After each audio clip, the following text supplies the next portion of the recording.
Before we get started, I want to invite you to something exciting and totally free. In just a few days, I'm hosting a brand new live online event where I am sharing my secret to making money with digital offers. Yes, this is new and I have never taught it, and I am inviting you personally. Whether you have an offer and you want to make more money with it or you're just starting out, I am spilling the tea. And you guys, my exact step-by-step plan that I have used to make more than $23 million in digital offers in the last decade.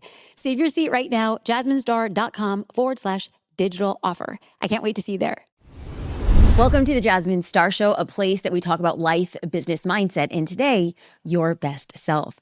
I have to tell you that in preparation of this conversation, I have done a deep dive in what it takes to build an e-com business. Stuff that's like very interesting to me when people are like, Jasmine, what's your hobby? And I'm like, I just look at businesses. I just look at business models. That is what I do in my free time. My husband and I are co-founders. We go to restaurants, we count tables, we see how many chairs are, we see the average turnaround. We're looking at price, profitability, what we would change, the pricing structure. We are sick. And you want to know what? I knew that the minute I met Kat, she too understood the language that I speak. She has built a business. She has sold a business. She has bought a business, and somehow all of those things are interconnected. And her story is going to empower you to think about business in a different way, but also to think about how you pursue your best self. On that note, Kat, welcome to the Jasmine Star Show. Thanks for having me. I'm really excited to be here. I'm so happy you are here.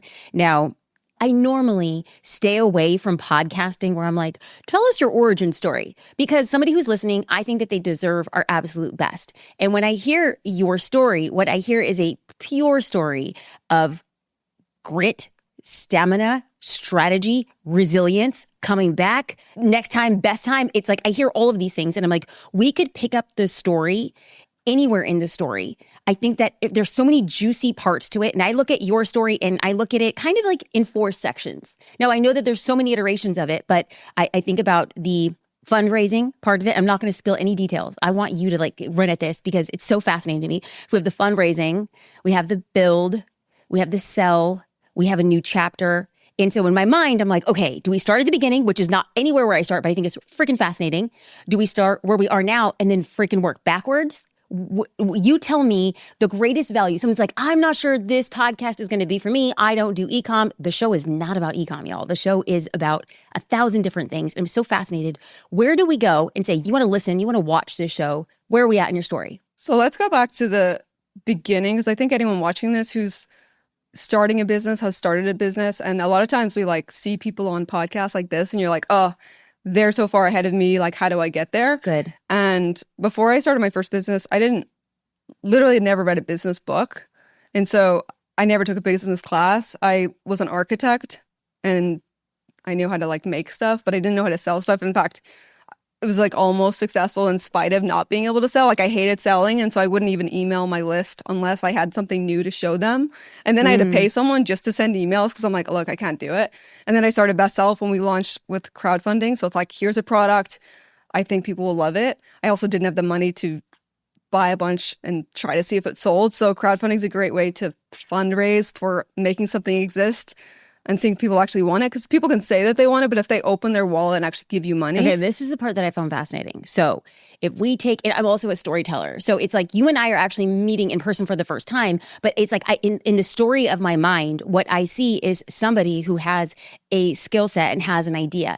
And the world in which I come, it's like just brute force. I'm just going to break down every wall and every door. And I think that I sometimes picture, well, she's an architect. She thinks about everything from all sides. She thinks about foundation. She thinks about build. And so what you did is you said, I have this idea and we'll talk about that idea and where you got that idea, but I'm going to take it to crowdsource. And if people buy it before I've spent a penny, then I know it's proof of concept. Then the risk is really the risk of an idea. Yeah. So what is the idea that you come up with? And then when you crowdfund, what are the results?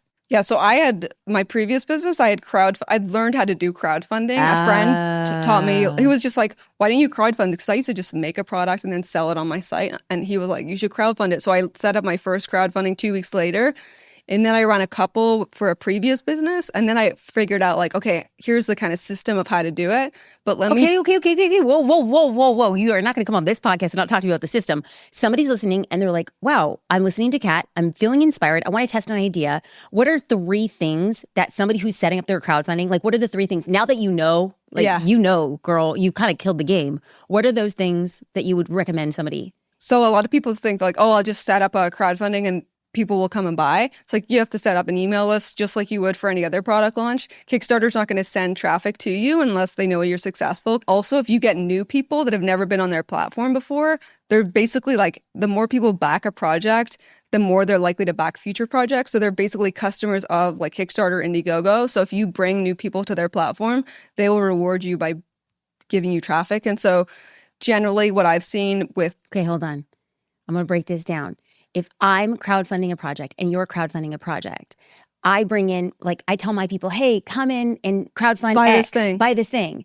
And then since they come onto the platform, Indiegogo or any other crowdsourcing site can be like, hey, can you check out Cats? No, you're sending them to your site. So you're like, come to my party. And then there's other people at the party that they're like, oh, can you also back this project? Because once people are on the platform, they're more likely to buy another thing. So one of the first things is like building an email list of people that are going to be interested in your product.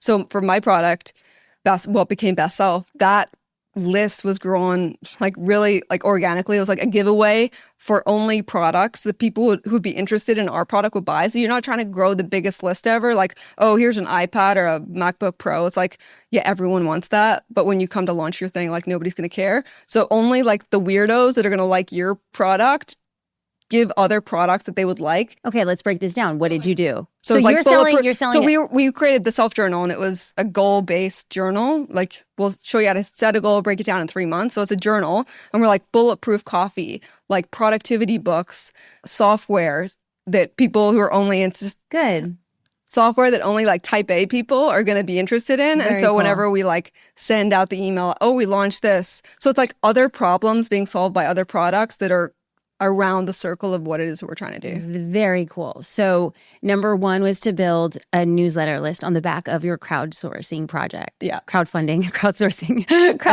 project. And then also to just have simple rewards, because here's what people do is like they set up a crowdfunding thing and they're like, okay, we have the main thing that's in the video.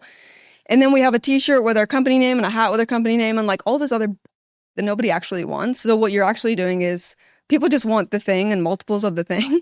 And so you have to have like a really simple structure of like the most discounted it's ever going to be. And like, so it's like 1 journal, 2 journals, 4 journals, 10 journals. That's all people want. And so what you do when you try to complicate it is like, you're going to finish and you're like, God, I have to find a t-shirt manufacturer now that like nobody even wants, but they want to support you. And then also doing like a $1 reward, because again, the crowdfunding people, like some people are not going to be into your journal, right? Which is fine, but they might want to support you. But if you put a reward with no actual like physical reward, people can back you and then... Like a donation. Yeah. Well, not a donation. It's like $1, I support this project, but I don't want this journal. Okay. And so what Kickstarter is actually rewarding is the more people you get to your project, the better than the actual like money because raised. it's acquisition for and so if you understand like how do you make it a win for them, then you can also make it a win and then you're getting the popular one, you're appearing on the website, they're showing you to other projects, and so if people back one, they're more likely to back another. Okay, so what you did was you put out your project to test it, and then in order for you to test it, you were also building a newsletter list. And then you had aligned incentives, because if people want a journal, they're not really there for a hat. And so you started driving incentives by you bundle and save. That seems like a very clear value add and gets your product more out to people. And then also finding a way for people to be a part of the project, even if they don't actually want the product itself. It's just like hey, I see you and this is something that I'm about. Okay, so crowdfunding tips from Kat. There you go. We're already starting with the value add. So somebody's looking and they're watching and they're hearing this and they're like, I can start doing this. But what happens in that gestation process? Like what happens in that iteration that kind of blows your mind and says like, oh, this is different than anything I've done before? Because our goal is 15,000. We hit that in a day and a half. Wow. And then we raised like 322,000 in a month. And so oh my gosh. So we basically sold over 10,000 units in the month. And so when we priced our rewards, we priced them based on like the MOQ, which I believe was like 1,000 units. Okay. And so that was enough money to like, we basically made 30,000 units. We pre-sold 10, and that was enough money to strategically like set up the company so we never had to raise money again. And that is how I like tell people to think about crowdfunding. You like don't always have to go back there, but if you use it as like a launch pad of like, okay, I pre-sold this much, how do I make enough? Because you know, the scale of economies, like especially with printing, it goes down the more you print. Yeah. And so it might have been like 50% less per unit because of the amount we did. And that's like strategically how you build a company that you don't have to keep going back there for. Okay, so one last clarifying question. If I put out and I want to test my idea, do I want to set a big goal? Like you said 15,000. There's people who like, oh, my goal is 100,000. I mean, my internal goal, actually my goal that I had written in the journal was 200,000. So my goal was 15, but you want to hit that quickly. And you also want to have that make sense to your goal. So like we're coming out with a journal, 15K makes sense. A guy I ran into at a party once, he's like, yeah, I tried to like launch Kickstarter and it didn't work out. And I was like, okay, what was it for? And he's like, a book. And I'm like, what was the goal? And he's like, 100,000. I'm like, yeah, no. If I had have set my goal at 100,000, like I wouldn't have gotten probably funded, because people go on there and they're like, oh, she's only like 20% to her goal. Even though they get their money back, there's like oh, I don't want to like back it until you want to back a winning horse. And so you become a winning horse, and then you start adding like bonuses on to the point where it's like, oh, a no-brainer, because you start adding in things. Interesting. Yeah. That is such a big key takeaway, the psychology of the way that people are looking at funding. And so you funded not even your business, you funded the idea, which launched into the business. And so, okay, so you raise over $300,000, and then what? And then we're like, okay, now we have to figure out how to deliver these to customers. So it was just like manufacturing. And then every stage of business is like figuring out the problem. When you actually have sales, that's a good problem. It's like, okay, now how do I get a 3PL or, you know, a ship, like someone to actually ship it to customers that isn't me. And were you doing that at all? I did it with a previous business, but I like gave up. I was like, I cannot do this anymore. Okay, good. Okay, so you set up this new venture, entirely different. You knew you were going to do 3PL. Yeah. And so like, what kind of problems are you solving? Like, so people are saying, oh, cry me a river, cat, you raised $300,000. You're like, but let's go back to like where you were. It's like, I have the money. Yeah. I know it's the idea. What logistical things are coming up for you? Well, I mean, one of the things was like promising that stuff was going to be delivered by Christmas time. Oh. So if it's not, the campaign doesn't end until mid-September, like manufacturing, getting it on a ship, getting it to the US, and then shipping it to customers. We did get it for the US customers, but for like UK and Australia, it took like a few more weeks. Okay. So stuff like that, where it's like, look, how do we get this container so that it arrives earlier? Yeah. So it's like disappointing people because you didn't know what to expect before you started. So that's always one thing I tell people is like, take the time that you think it's going to take and then add like double How it. did you deal with that for the people in the UK and Australia? They were disappointed that they didn't get it by Christmas. What did you... I mean, I think we were just like, look, we were unreasonable with our expectations. I think it came maybe early January, if not like the first week in January. Mm-hmm. So it's like they could still start it pretty early, but it just didn't come before the 25th because like everyone in the world is trying to ship their stuff at the same time. Yeah. But getting it to the US people, we did manage. And so that was like a big...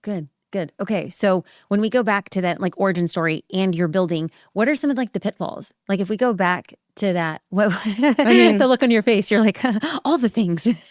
I mean, I launched the crowdfunding campaign in 2015. Mm-hmm. Then we launched the Shopify store January 1st, 2016.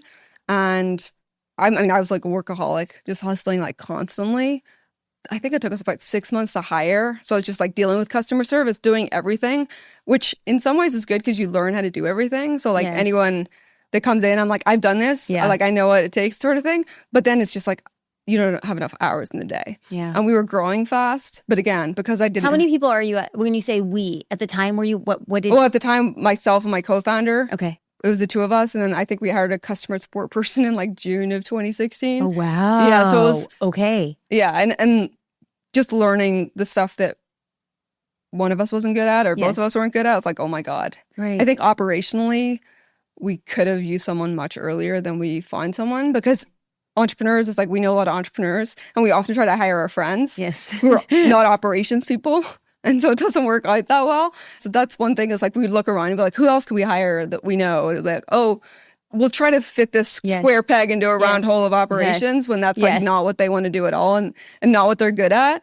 which should be fine. So we tried that for a while. And then I realized like it took me a few years of like doing things wrong to be like, oh yeah, this is how you hire better. But I also went through an embezzlement thing in 2020. I went through business partner breakup, and like he kind of stepped out in 2018, but I didn't know anything about vesting. And so it was like 50% of the company like walked out the door. So then I spent 2 years dealing with that. So it's June 2016 and you hire your first customer service person. But if I'm doing the math correctly, that was 6 months of you and your co-founder doing everything in the business. Yeah. Then in June of 2016, halfway through the year, you bring in your customer service person. And then a year and a half later, your co-founder says, peace out. Yeah. So we won the Shopify Build a Business competition in August of 2016. Now talk to me about that. What you do, apply for this? I don't know anything so about Shopify did this really cool thing where they were like, how do we motivate people to find success with our platforms? They did this smart thing where they created a contest where it was like 6 different categories, and it was based on sales over over 2 months, some maximum thing. I forget the exact rules. So essentially the winners of that contest got to ring the New York Stock Exchange bell. They got to go to the Gatsby Mansion with Tony Robbins and Tim Ferriss. So they were like, how do we create a prize that you can't buy with money that would entice people? So good. And actually the competition launched, like they announced it the day after our Kickstarter ended. And I was like, well, this is just fate. Like, we're definitely going to enter this. And what's funny is with the previous business I had, I didn't even get close to it, but it was one of those things where I was just like, oh my God, this is so cool. So Okay, one thing, I've never heard about this before, and I'm like, I want to do this competition. This sounds like freaking amazing, but hold on. So everybody on the Shopify platform is eligible in the you have competition. to enter it, but basically if you're I think you had to be a new store within a year of that, and with that under like $1 million in revenue when you started. I forget exactly. So good. So we started January 1st and we hit like 2.3 million. And so we end up winning in one of our categories. And then we were invited by Tony to this like business mastery the next year. Did you just say Tony, like Tony Robbins? Yeah. Like we were just invited by Tony. Oh my God. So then they announced the Build a Bigger business, which is like a scaling one. They were like, okay, if you are over $1 million, how much do you scale in a year? And we end up winning that one as well in 2017, which we did not expect. And at the time, so you did 2.6 in year one. 2.3 in year one. 2.3 in year one. And then you do the scaling competition. To like 6.8 or something like that. Good Lord. Yeah. And it was just like mayhem. And we did hire people, obviously, but it was just like we didn't have a clue what we were doing. So you have this like massive jump, and yes, you're hiring. And I want to talk about, let's talk about the prize of the second competition, because I know I'm going to get DMs and be like, well, we know that she got to be first named to Tony. So you got to go to Fiji to stay at Tony Robbins like resort, and like Tim Ferriss and Marie Forleo and Joe from Airbnb. So they had all these like mentors. And the great thing the Gatsby Mansion was so close to New York that like the mentors would be there for a few hours. Damon John, I did play Monopoly with him for like 6 hours. Okay. So like 2 a.m. Please tell me you beat him. Please tell me you beat him. No, but it was down to the two of us. Okay. And it was like 2 a.m. He literally had a car waiting outside for like 3 hours. And then, oh my God, I love this story. I love this story. And he like travels with his own Monopoly board. Like it's legit. And his like, I don't know if his bodyguard, he was like the banker. And I swear the pictures of this guy was so funny. Anyway, but I ended up getting an affiliate deal with Damon after that Monopoly game. His manager was like, okay, he likes you. You should reach out. That's the best freaking Monopoly game. I know. Oh my God. So it's good that he won. I know, exactly. I won, but he won. Yeah. Who really won? You. So, oh my gosh. And then the great thing about Fiji was that we're all like trapped on this island. So like they couldn't come in and out. Yeah. So they're all just there. Like Tim is just like hanging out, and like Tony was still the one that was like this giant, but everyone else, like the mentors really were like around you and talking more than just like the hour session you had at the Gatsby Mansion. That was pretty cool. Oh my God, I'm so fascinated by this story. Okay. See, this is, I didn't even know. I've done creeping on you and I didn't even know all of this stuff. So let's go back to the actual like storyline and logistics. And so by the end of 2016, how many team members do you have? The year that you do 2.3? God, 4 or 5, I don't remember. Okay. And then the following year, as you guys scale, how big does the team become? I mean, I think at the max the team was like 14 maybe. Okay. And as you guys are growing, and I want to go back, I want to go 2 ways. And I want to say it out loud so I don't forget. One, I want to know what in the world were you doing for marketing to be growing in this degree? Because for all intents and purposes, I'm sure it's a phenomenal journal. it's a journal. Right. And so what the heck? And then the second part is the timeline of the departure of your co-founder, because I find it like just odd that with so much success. Like, so what was happening along there? So let's talk about marketing of the business. Yeah.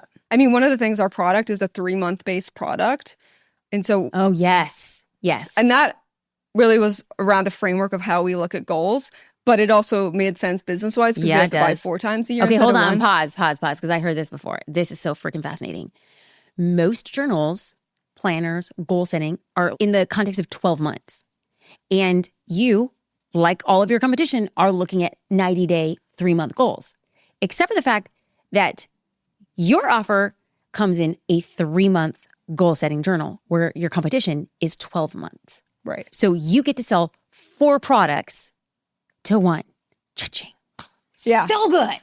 And so good. Was that intentional? Were you guys like that strategic about it? Or it was, we're making a 3-month journal because we want you to hit your goals in 3 months? Yeah. I mean, I came up with the idea of like a 3-month journal because that's how I worked better. Because a year long, it's like, I mean, imagine setting a year-long goal in January of 2020. Right. It's like, it's like, oh yeah, we have a pandemic. But if you set it 3-month goal, March, you're like, yeah, oh, actually, all right, we got to switch. We got to change some gears. Okay, yeah. And so that's just what worked for me. Also, because I have like ADHD and I have a year, I will wait until the last minute to do anything. And so for me, that's what worked.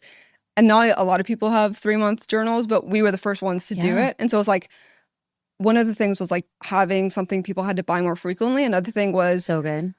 Having people find success with the product. Because like if you can sell it once, how do you get people to come back? And so that was creating content, creating resources, creating frameworks. Because a lot of people, they don't like learn how to set goals or even what they should be doing. So we put a lot of time and effort into how do we create so that they know exactly what they have to do when they get this to be successful. Because if they are successful, they'll come back and they're rebuy. Right. So your content was largely, this is how you set, this is how you create, and this is how you achieve your goals. Yeah. So and it's like, oh, you have a health goal. This is like 5 people that had health goals and exactly what they put in their journal every day. And so it's like, how do we minimize the amount of like thinking that people have to do? So good. So it's like, Kat, so good.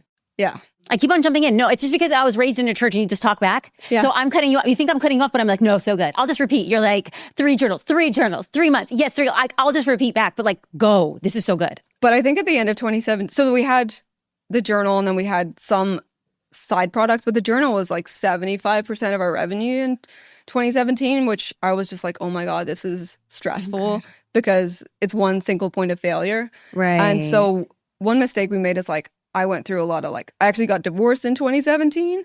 And at the same time, we're like winning the Build a Bigger Business competition. So I'm in Fiji and all this like, I bumped into this guy and he's like, oh, everything's going amazing for you. Cause like social media will say that. I'm like, yeah, I'm actually going through a divorce, not a contentious one. Like we were still on good terms, but it was like a chapter of my life was ending. And it got me to this point where I was like, best self at that point had been like your type A, most productive self. I'm like winning all these competitions. I'm like, it's not really that fun whenever you're like working all the time, but then you haven't paid attention to your like personal life. And so that kind of started me on a path of like, oh, I never want to like get divorced again or go through this relationship stuff. So let me figure out how do I have a good relationship. And so I kind of went down that path. And my old team used to joke like whatever Best Self will come up with is just like whatever Kat's dealing with. So originally I was like, I read all these personal development books. I'm like, I need to create a framework that I just know if I follow this, I'll get to my goal, which is what the journal came with. And so then Best Self, I'm like, I need to figure out like, what should I be doing in a relationship to make sure like we're connected? And that became what led to like the intimacy deck, which became the top seller beyond the journal. So it was like, how do we, Best Self is not just like your most productive type A self. It's like, what does it mean for you? It's like a great relationship with your partner, with your kids, with your family. Also, you want to hit your goals. And so I think that's like where Best Self really started, is like when I went through this like period of, oh, actually, this is what this brand actually means. And I was only looking at it from this like tiny skewed view of like only in business. But I'm like, I hit all these business goals and then I'm like, oh, this doesn't feel good. Why not? I almost never do this, but I'm interrupting this episode with a question for you. What if you could turn your knowledge into a digital offer people are just begging to buy? Let me tell you a secret. You can. How do I know? because I've done it. And I've seen hundreds of other business owners do it too. And in just a few days, I'm hosting a free live event to teach you the step-by-step process to create, price, and sell a digital offer that your audience, they really need. Your audience needs this, and it's already inside of you. I've used this exact process to make over $100,000 in a year from a $19.99 PDF. I've tested it for the past decade, and I've made over $23 million in that time. I want to share it all with you. So sign up right now at jasminestar.com/digital offer. It's totally free, and I'm pretty dang sure you're not going to regret it. So beautiful. Can we pause and talk about the intimacy deck? And I'm going to go back. Girl, this noggin is large and in charge. I'm going to hit all those data points. But now we talk about the intimacy deck that is outsold the journal. And so I'm like, okay, what was that? So it hasn't outsold the journal, but it's our new top-selling product. New top-selling. Okay, thank you. And it's a 150 deck prompt card. And I call it like a Trojan horse for therapy within couples that doesn't feel like therapy. It feels like a game. So good. And so it's like 6 different categories. We worked with relationship experts to come up with questions that would both strengthen your bond and then increase vulnerability. So you could actually talk about real things without having one person ask the question. Because here's the thing is like, it's like, I'm not asking that. Like the cards are asking, I should have brought some. I'm so mad. Because I actually would be like, oh my God, I want to do one. Like my husband is here today and it would have been so awkward and I would have freaking loved it. Like asking us I'm so mad at myself. Oh my gosh. No, it's happening for a reason because he's cringing off camera. I know he's like, you want us to do I'm gonna a deliver card some therapy? to the... A card therapy on our podcast. I live for that stuff. I love being uncomfortable and I don't necessarily step into uncomfortable situations, but I also don't back down from a challenge. If you had brought them, girl, Damn. JD is like, thank God that these cards aren't here. I'm so fascinated with this. That's so beautiful. That's amazing. So we also came out with the intimacy deck. So it was basically like intimacy icebreakers and then little talk for you and your kids. I saw that. So little talk is fascinating because I'm picking up a deck for Luna. I'm going to send some to your hotel. Oh, thank you. And I'm so mad. Hotel? But dang, baby. See, and that's the thing. That's the difference. That is the difference of you. You said I'm going to bring them to your hotel. And I was like, I'll make sure that they're mailed. No. Yeah. You get it done. I already find out. Shopify competition, I would have lost. Thanks. Wow. Yeah, so... Okay, talk to us, but talk to us about the Little Ones deck. The Little Talk? Little Talk, yes. So it's big conversations for your kids because a lot of times you're like, oh, how was your day? And it's like, you get caught in... I mean, I have a toddler, so we're not at that point. I still ask her, but there's not much conversation. And one thing that we were hearing from customers is like, okay, how do I have conversations with my kid in a way where they'll actually open up to me? And same way as like it's vulnerable to be like ask your kid a question because in their mind they're like, why are they asking me this? What does it mean? And when there's a card, it's like the card's asking me, and so I can be much more open, and so it just like removes a lot of walls that would otherwise be there. And so we've gotten like a ton of... That's beautiful. And the deck started from... I was trying to sell this other product, and so I'm just like always working through like, oh, what's the objections when someone's journaling? I'm like, I see the So you're creating ancillary, what I would call in the traditional digital marketing world, it would be bonus content for an objection refutal. And so if somebody is journaling and they get stuck or they say, I won't buy a journal because I don't, and then that becomes the next offer, or in my world, it'd be a bonus, but for you, it'd be like an extension of the product suite. Yeah, basically. Well, I was trying to sell this other product because I'm trying to teach people how to journal. Okay. And so this is the way my mind works. It's like, okay, how to get people to journaling? Because they'll just write the same thing every day and they won't really get it. So it's like, okay, how do we give them a question to journal on? And then when you sell journals, everything's a journal, which I didn't want. I didn't want to be the journal company, which is what people were calling us. And so I was like, if you have a prompt in a journal, and I'm like, I don't feel like that prompt today. I don't want to write about that. Okay. And then I have to skip a page, and that's annoying me because I don't want to leave like a blank page that I might never want to answer. So I like really go deep. Okay. And I was like, oh, you know what would be better makes you so good at product. Dang it, girl. And I'm like, oh, but what would be better would be cards. And so the cards actually came from trying to sell another product. And those cards were like the Edison deck, which was like coming up with ideas, Wordsmith, which was journaling prompts. And so what happened was those sold really well. And then on a product call, we were like, you know what people do more than they journal is they have conversations. And so everything like spirals from somewhere, but the goal is like, how do you like becoming a problem? So I talk about this like problem first company instead of a product first. So it's like not everything should be a product that we sell. And so sometimes it's like, oh, we could create this to sell. I'm like, yeah, we could also just send them an email.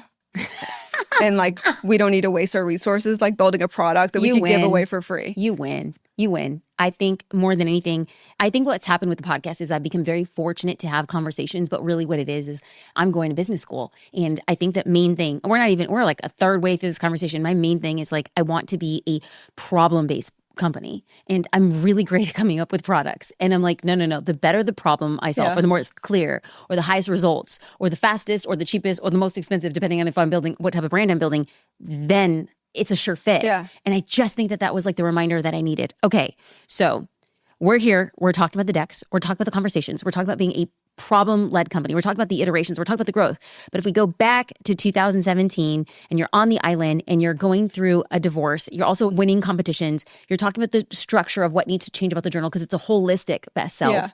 What happened in 2018? And did you kind of sense that there was going to be a departure from your business partner? Where were you at in 2018? Did it hit you out of the blue? What does this look like? Well, he had a kid in 2018, and I think we had hired any role that he was doing. So he was just like not really doing anything helpful. I don't know if I should say that, but we're not on good terms, but I don't want to talk badly about him or at all. And I think at the time, honestly, we could have had harder conversations. And that's something I learned about myself is like a lot of the pain that I put myself through in later business years started because of my inability to like have a hard conversation earlier and like delaying it, which really only makes it harder later.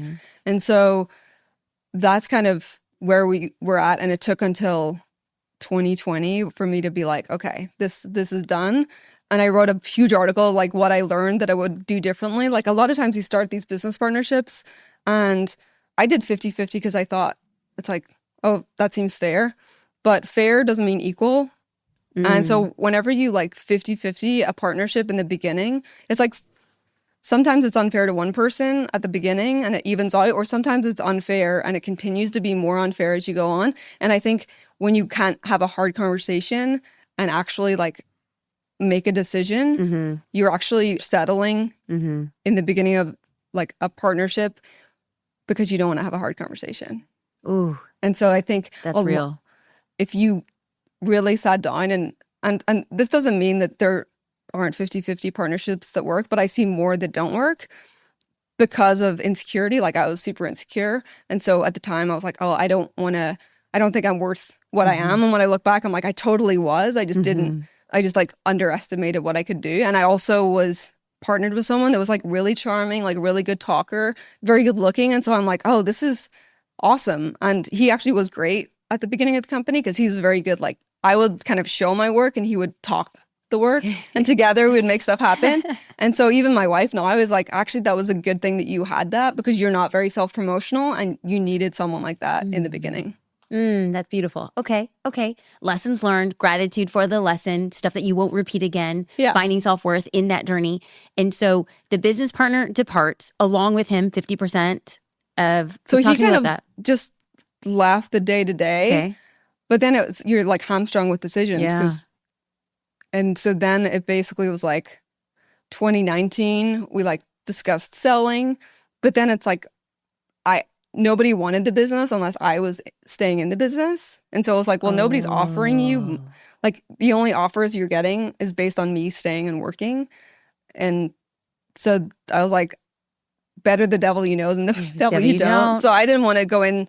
And also good for you. The people that were coming, I was like, they're giving us this valuation, but it's completely unrealistic. And it's also unrealistic because I can see the type of attitude that they have with the team and they won't be here any longer because it'll be such a terrible work environment. So like this valuation you're seeing does not exist basically because, I remember at one point there was some trademark issue and this guy was like, who needs to get fired? Like that was his first response to this like small thing. And I'm like, there was just like red flags where I'm like, this doesn't make sense. And there was a huge haul of other reasons why it didn't make sense. So then it became, okay, maybe we sell the whole thing, but nobody wanted unless I was going to stay. And then at that point, like I hired a COO to sort of like work with me. He actually started as a marketing manager and eventually became the COO. And he's the reason why I was able to sell when I did later. But I ended up buying out the business partner, like took on some like personal debt in order to get him out. And that was in 2020. And that negotiation took like 9 months. He was also going through a Wow. really contentious divorce. So what was Okay. insane was my 2021 resolution was like less legal bills, because you had a personal lawyer, a business lawyer. He had divorce lawyers on both sides. Got it. And I actually had to hire a divorce attorney in his state to be able to like manage their divorce. And like I said, I got divorced in 2017. We literally did everything without a lawyer and like stayed on good terms, didn't cost the business a cent. And I paid more in legal fees for his divorce than my own. Stop. Yeah. Oh. Like I had to hire a divorce attorney in New Jersey to deal with their divorce. Oh my gosh. Okay, so this is in 2020. Yeah. You buy him out. You take on personal debt to buy him out. Yeah. But you're free. Yeah. And this is yours. And so what are you feeling? Are you like, I'm building, where's your head at? Are you Oh, I mean, I'm excited that it's done. I'm like, oh my God, now I can, Okay. because it's really difficult. So here's what's happening is 2020 was insane. We have COVID, we have supply chain issues. I also, because there was like issues with the business partner, luckily I had a really good team that like kept things going even when because it's really difficult, right? Yeah. You have a team that you have to support, but you're also negotiating a buyout of a company that you don't want to grow too much, because then you have to pay them more. That's right. But you don't want to have to lay anyone off That's either. So right. it's you're walking this tightrope of like, I don't want to grow too much, or That's like right. come up with any of my Yes. better ideas Yeah. because I'm gonna have to pay him more. So it's like these incentives are weird. And I dealt with a inventory manager who embezzled from the company.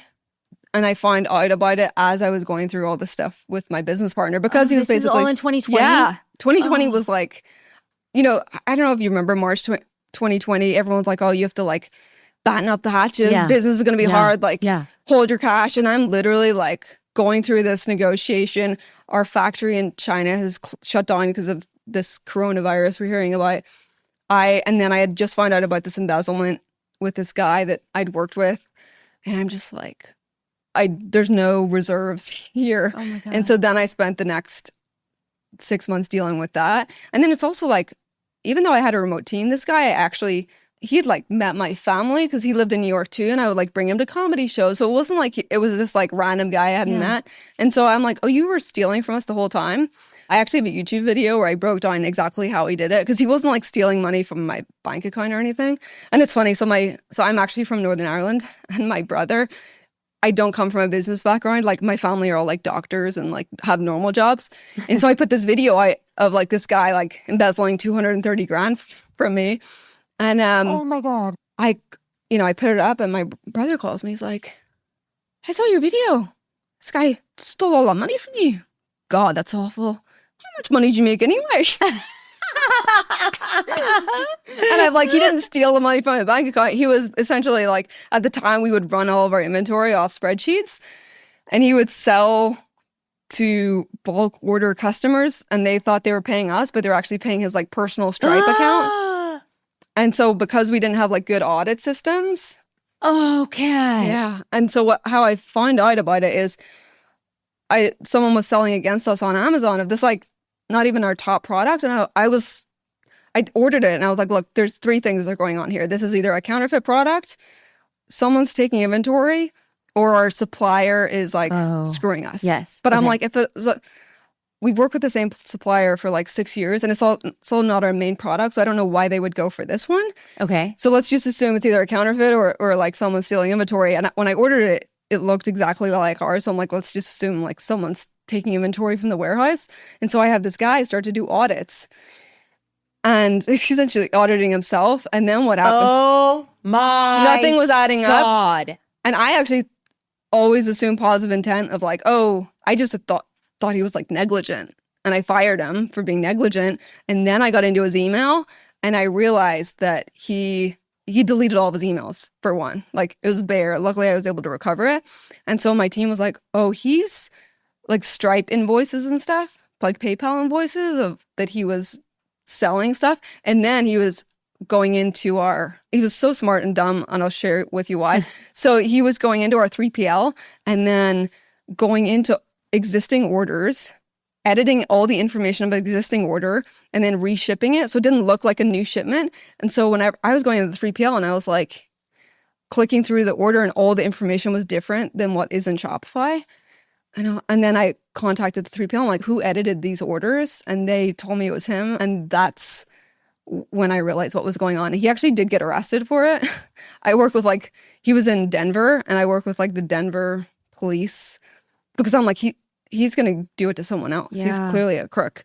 And so I watch enough Dateline. I'm like, I will give you all the evidence. I like Dateline. Yeah. I'm like, Dateline meets like Shark Tank. I'm like, here. Yes. And so this guy, he was like, you should have become like a detective, because I'm like giving him all the information. So he really didn't have to do much detective work. Okay.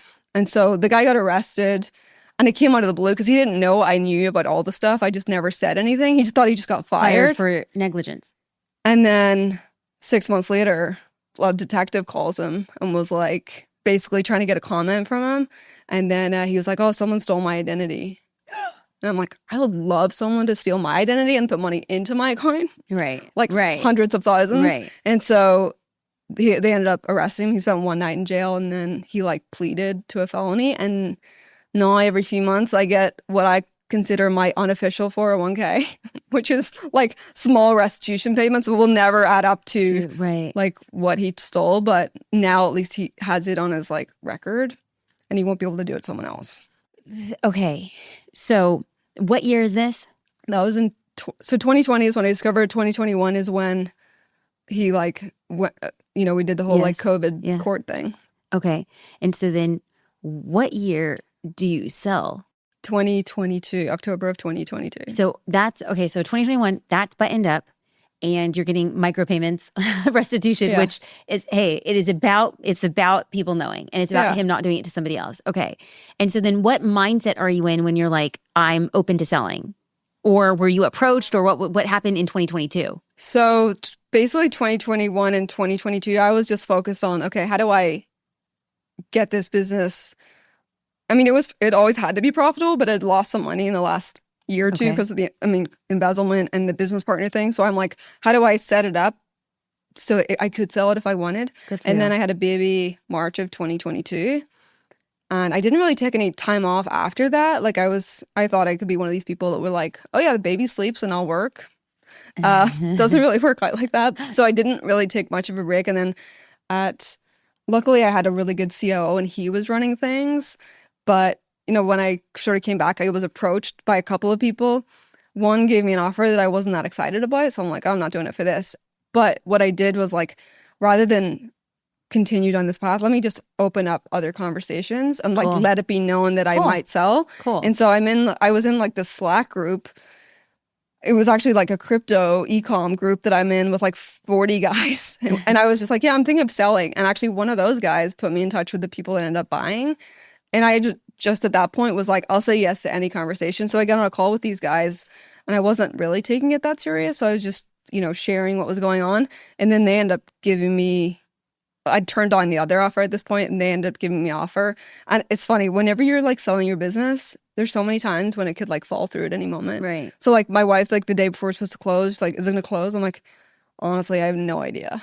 It's because there's just so much in like, I've heard of literally people signing the documents, waiting for the wire, and the wire never comes, and the buyer like literally ghosts after months of due diligence. So I'm like not celebrating early or anything. And then I ended up like selling then with the goal of like, okay, now I can take some time off without the pressure of like at the time, you know, we have a recession hitting, rates are up. I'm hearing about this looming thing in the future. And I'm like, I just had a baby. Like I've put so much into this company for years, buying out the business partner. Like if I just like sell, I can breathe, not have like things like above my head in case it goes wrong. And then I can figure out what I want to do next. So like, even though I love the brand, the company, and the team, I was like, I need a break.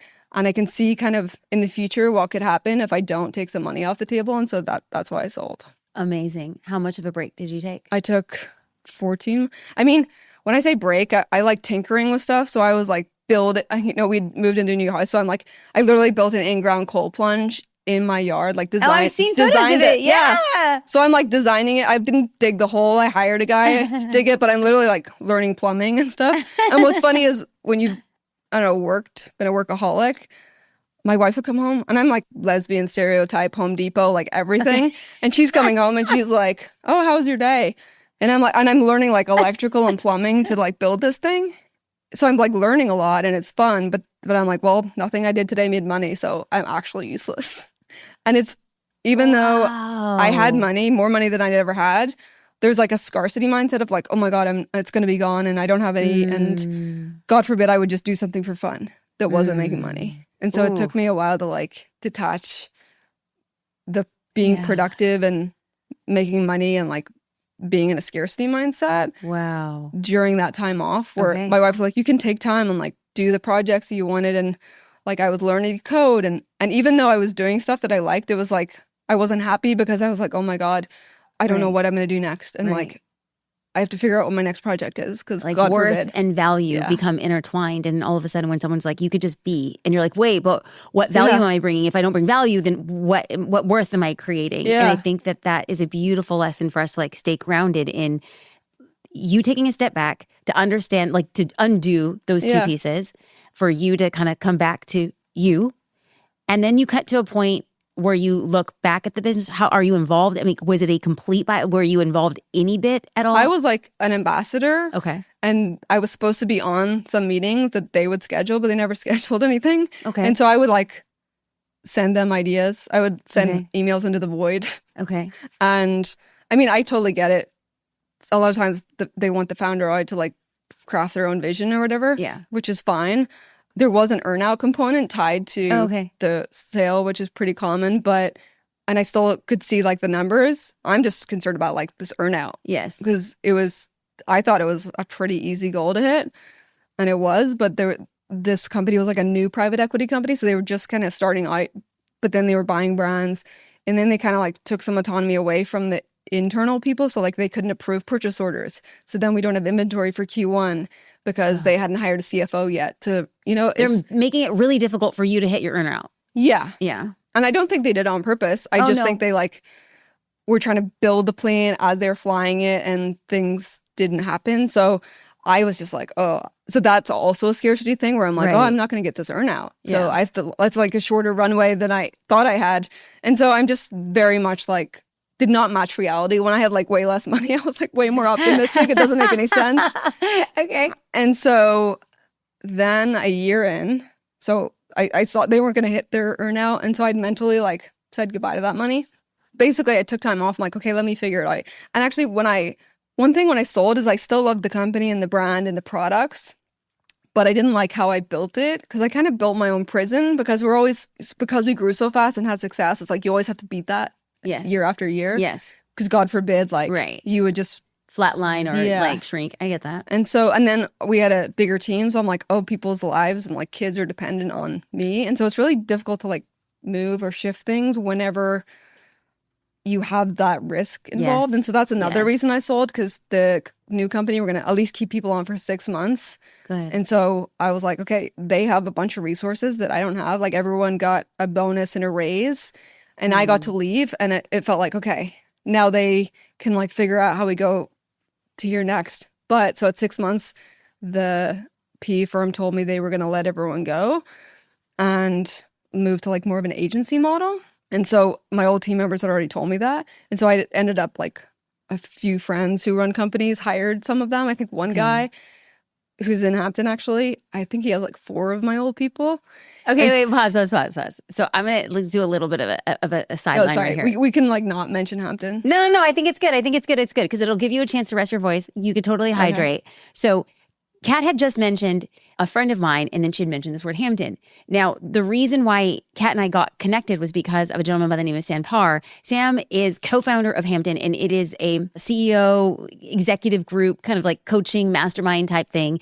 And Sam was in Austin, became very good friends with Kat. And I said, Sam, I'm coming to Austin. I want to connect with amazing people. And he said, you have to connect with Kat. And I started digging into her story. We got connected. I'm watching her iteration and her growth.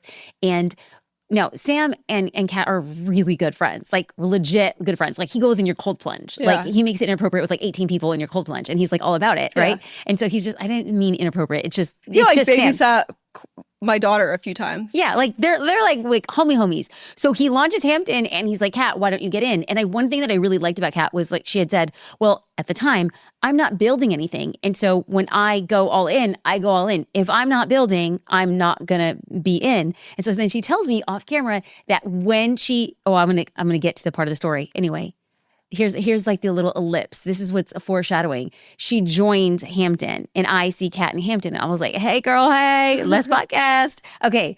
Now when she said her friend was in Hampton, that's the organization we're talking about. And this friend hired 4 of your former team members. And this is y'all just taking care of each other. That's amazing. Yeah. I mean, not taking care of, like he needed someone. And I actually only sent him over one person. And then what happened is like that one person hired the other 3 people that they knew from my team. Good. Because one was the only one that stayed during the transition with the PE firm, like after that 6 months. And so whenever they were like, the PE firm, I guess, spoiler, they called me at 12 months in, like actually 14 months post acquisition. We're like, hey, we're shutting down. We're like returning what's money is left to investors. And we're like just going to work on other projects. And at that point, I think they bought 3 brands. So ours was the first and then 2 others. And they were like selling them back either to the owner or to like someone else. And so they're like, do you want to buy it back again? BestSelf. And to be honest, when he first brought it up, I was like, oh, no. Because I'm thinking back to where I was when I sold it, where it was like I had like all this responsibility. But when I like journaled on it and really thought about it, I'm like, oh, how could I do it differently this time? Because I don't have the same like burden that I had before where I like, oh, I have to make this payroll every month. I have to, like we had sales, we had a brand, we had product.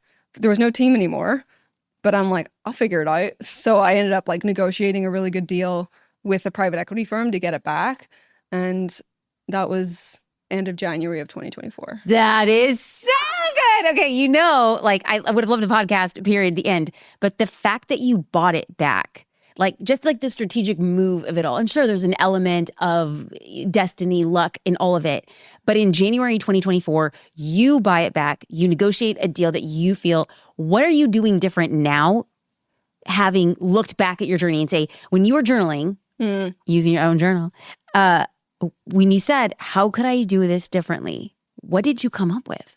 I mean, there's like ChatGPT wasn't out when I sold the business. And I use that all the time. Like there's so much minutia in your day that I'd be caught up and I'd be like hand it off to my CEO or someone else to just handle.